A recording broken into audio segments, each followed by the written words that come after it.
இயற்கை வளங்களையும் வனவிலங்குகளையும் பாதுகாக்க உருவாக்கப்பட்டாய். அப்படியா? எனக்கு புரியவில்லை.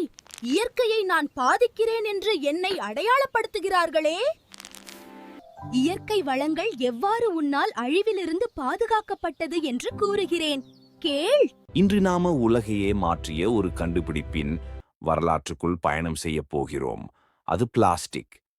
இன்று நம்ம வீட்டில் இருந்து பள்ளி வரை, மருத்துவம் முதல் விண்வெளி வரை, பிளாஸ்டிக் இல்லாமல் ஒரு நாளை கூட நினைக்க முடியாது.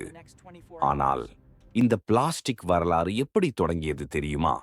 1800களின் தொடக்கத்தில் உலகம் ஒரு பெரிய மாற்றக் காலத்தை கண்டது.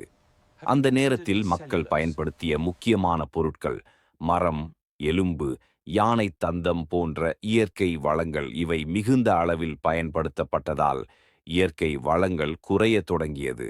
முக்கிய பொருட்கள் குறைய ஆரம்பித்தது. தொழில்கள், உற்பத்தி, தினசரி வாழ்க்கை எல்லாவற்றிலும் ஒரு அழுத்தத்தை ஏற்படுத்தியது. 1860இல் அமெரிக்க விஞ்ஞானி ஜான் வெஸ்லி ஹைட் ஒரு வரலாற்று சிறப்பு மிக்க கண்டுபிடிப்பை செய்தார். அவர் உருவாக்கிய புது பொருள்தான் செல்லுலாய்டு. உலகின் முதல் செயற்கை பிளாஸ்டிக்.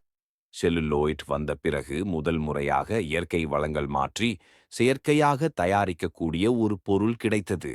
இதனால் யானை தந்தம் போன்ற அரிய வளங்களை பாதுகாக்கவும் முடிந்தது. இந்த புதிய பிளாஸ்டிக் கொண்டு பல பயனுள்ள பொருட்கள் தயாரிக்கப்பட்டன.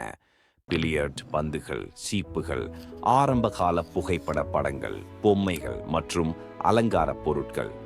செல்லுலோய்ட் வந்ததன் மூலம் தொழில்துறைகள் அனைத்தும் ஒரு புதிய வெளிச்சத்தை பார்த்தன. இதுவே பிளாஸ்டிக் புரட்சியின் முதல் படி.